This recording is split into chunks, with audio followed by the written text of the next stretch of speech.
नमस्कार बच्चों। आज हम पढ़ने और समझने वाले हैं क्लास 8 हिंदी की हमारी असेसमेंट वर्कशीट नंबर 6 यानी आकलन कार्यपत्रक संख्या 6 को। यह आपकी 8 नवंबर 2021 की वर्कशीट रहेगी। जैसे कि आप सभी को पता है कि ये जो असेसमेंट वर्कशीट होती है आपके क्लास टेस्ट, आपके यूटी, आपके पीटी की तरह होती है। सो आपसे एक्सपेक्ट किया जाता है, आपसे उम्मीद की जाती है कि आप इनको खुद खींचे। अगर आप खुद कर सकते हो दैट्स ग्रेट, बहुत अच्छी बात है, क्योंकि इससे आप खुद को असेस कर पाते हो, खुद का आकलन या मूल्यांकन कर पाते हो कि आपने कितना पढ़ा है, कितना समझा है, कितना आपने जाना है। अगर आप खुद नहीं कर सकते या खुद नहीं करना चाहते तो भी एटलीस्ट आपको ट्राई जरूर करना है। आपको क्या करना है, सबसे पहले इस असेसमेंट वर्कशीट को खुद सॉल्व करना है। उसके बाद जो भी आपके आंसर या जो भी आपका सॉल्यूशन रहते हैं उसको आप इस वीडियो के साथ टैली या मैच कर सकते हो। Let's begin. चलिए शुरुआत करते हैं हम आज की इस असेसमेंट वर्कशीट की। आज की जो हमारी असेसमेंट वर्कशीट नंबर 6 है ये काफ़ी आसान रहेगी। यहाँ पर हमें कबीरदास जी की कुछ साखियाँ दी गई। इन साखियों के भाव को हमें समझना है और उसी पर आधारित रहेंगे आज के हमारे सारे प्रश्न। तो चलिए देखते हैं इन साखियों को और समझने की कोशिश करते हैं इन साखियों के भाव को। तो पहली साखी दी गई, जाति ने पूछो साध की, पूछ लीजिए ज्ञान। जाति ने पूछो साध की, पूछ लीजिए ज्ञान। मोल करो तलवार का, पड़ा रहन दो म्यान। यहाँ पे कबीरदास जी कहना चाहते हैं कि किसी भी व्यक्ति की जो जाति है, जो बाहरी रूप रंग है, उसका कोई मूल्य नहीं होता। मूल्य होता है उसके गुणों का। इसलिए कबीरदास जी कहते हैं कि साधु की जाति नहीं पूछनी चाहिए, उसके ज्ञान को पूछिए। उसके ज्ञान का मोल होता है, न कि साधु की जाति का मोल होता है। जैसे तलवार है, उसका मोल होता है न कि म्यान का। म्यान चाहे कितना ही सुंदर हो, जब तक तलवार की धार तेज नहीं होगी तब तक उस तलवार का कोई मूल्य नहीं होगा। तो यहाँ पे कबीरदास जी हमें संदेश देना चाहते हैं, कहना चाहते हैं कि किसी भी व्यक्ति के जो गुण है वो महत्वपूर्ण होते हैं, न कि वो दिखता कैसे, वो पहनता क्या है, वो किस जाति से, किस वर्ग से आता है। ओके, दूसरी साखी देखिए, आवत गारी एक है उल्टत होई अनेक, कह कबीरा नहीं उल्टिए वही एक ही एक। यहाँ पर कबीरदास जी कहना चाहते हैं कि जो अपशब्द है, जो गाली दी जाती है, कि एक गाली आती है जब हम सामने से उसको गाली देते हैं, अपशब्द बोलते हैं, तो उसके अनेक हो जाते हैं। फिर ये एक लंबी सीरीज चलती रहती है, हम देते हैं, दूसरा देता है। तो इसलिए कबीरदास जी कहते हैं कि अगर कोई आपको अपशब्द कहते हैं तो आप उसका पलट कर जवाब मत दीजिए, क्योंकि इससे जो अपशब्द है वो वहीं का वहीं रह जाएगा, एक का एक ही रह जाएगा। इससे बात आगे नहीं बढ़ पाती। और दूसरा ये कि जब तक आप किसी वस्तु को स्वीकार नहीं करोगे, दूसरे ने दिया, तो वो किसके पास रहेगी, उसी व्यक्ति के पास चली जाएगी। वो गाली, वो अपशब्द उसी के पास रह जाएगा।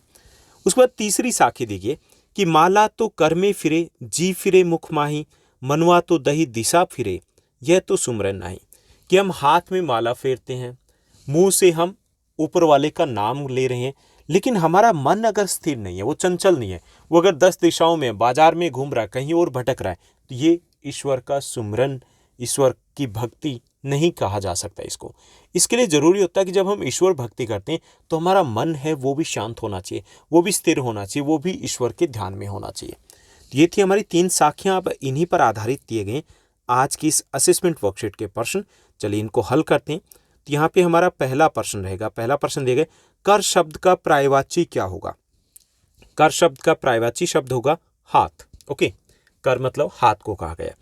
दहु दिशी, इसमें दहु दिशी, इसी में विशेषण शब्द क्या है ये हमें बताना है। तो इसमें दहु है वो विशेषण है, किसका, दिशाओं का। ओके, दहु मतलब 10 दिशाओं में, ठीक।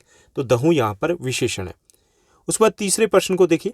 तीसरा प्रश्न दिया गया कि साध्वी शब्द का पुल्लिंग शब्द क्या होगा। तो साध्वी शब्द का पुल्लिंग शब्द होगा साधु। माला शब्द का बहुवचन क्या होगा, मालाएं हो जाएगा। ओके, पांचवा प्रश्न देखिए। पांचवा प्रश्न दिया गया कि ऊपर की साखियों में से 2 संज्ञा शब्द चुनकर हमें लिखना है। संज्ञा पता है ना आपको, किसी व्यक्ति, वस्तु, स्थान, भाव इत्यादि के नाम को हम संज्ञा बोलते हैं। तो यहाँ पे तलवार, म्यान, ये संज्ञा शब्द है। उसके बाद तलवारबाज शब्द है, इसमें से प्रत्यय और मूल शब्द अलग करके हमें लिखना है। तो प्रत्यय होता है पूंछ की तरह होता है जो अंत में लगता है, ओके, किसी भी शब्द के। तो यहाँ पे तलवार है वो क्या है, यहाँ पर मूल शब्द है, और बाज यहाँ पर प्रत्यय है, ठीक। सातवां प्रश्न दिया गया। सातवें प्रश्न को देखिए। तलवार का महत्व होता है, म्यान का नहीं। उक्त उदाहरण से कवि क्या कहना चाहते हैं ये हमें बताना है। तो कबीरदास जी के कहने का भाव यह है कि व्यक्ति के आंतरिक गुणों का मोल होता है, न कि बाहरी दिखावे का। जो गुण होते हैं, आंतरिक गुण, उन्हीं का वास्तव में कोई मूल्य होता है। उसके बाद 8वां प्रश्न दिया गया। 8वें प्रश्न को देखिए। 8वां प्रश्न है, दूसरी साखी का भावार्थ अपने शब्दों में हमें लिखना है। तो कबीरदास जी कहना चाहते हैं कि अगर हमें कोई अपशब्द कहता है तो हमें उसका जवाब नहीं देना चाहिए, क्योंकि अगर हम जवाब देते हैं तो एक अपशब्द के अनेक अपशब्द बन जाते हैं और ये चलता रहता है, क्योंकि हम गाली देंगे, सामने वाला देंगे, यानी कि ऐसे वो सीरीज, एक श्रृंखला शुरुआत हो जाती है। अगर हम अपशब्द का जवाब नहीं देते हैं तो अपशब्द है वो उतने ही रह जाते हैं। आप शब्द नहीं होगा, यहाँ पे अपशब्द होगा, वो उतने ही रह जाते हैं। ओके, ये भावार्थ रहेगा दूसरी साखी का। 9वां हमारा प्रश्न दिया गया, मनवा तो दहु दिसे फिरे, यह तो सुमिरन नाही, के द्वारा कबीरदास जी क्या कहना चाहते हैं। तो कबीरदास जी का भाव यह है कि अगर हमारा मन चंचल है तो हम ईश्वर भक्ति का केवल दिखावा करें। जब तक मन चंचल है, स्थिर नहीं है, ये कि मन में कई सारे विचार चल रहे हैं, तो हम उसे ईश्वर भक्ति नहीं कह सकते। ओके, ईश्वर भक्ति के लिए हमें अपने मन को शांत स्थिर करना होता है। उसके बाद 10वां प्रश्न दिया गया। 10वें प्रश्न को देखिए कि उपरोक्त साखियों में से कौन सी साखी आपको सबसे अच्छी लगी और क्यों। तो उपरोक्त साखियों में से मुझे पहली साखी सबसे अच्छी लगी, क्योंकि ये हमें संदेश देती है कि व्यक्ति के गुण ही व्यक्ति की पहचान होती है। वही हमें बताते हैं कि हम कहाँ पर ठहरते हैं, हम ऊपर हैं या फिर नीचे हैं। तो ये थी हमारी आज की assessment worksheet number 6। I hope सब कुछ आपको अच्छे से समझ में आया होगा। अगर आपको ये वीडियो, ये वर्कशीट अच्छे लगी तो इस वर्कशीट को लाइक और शेयर जरूर कीजिएगा।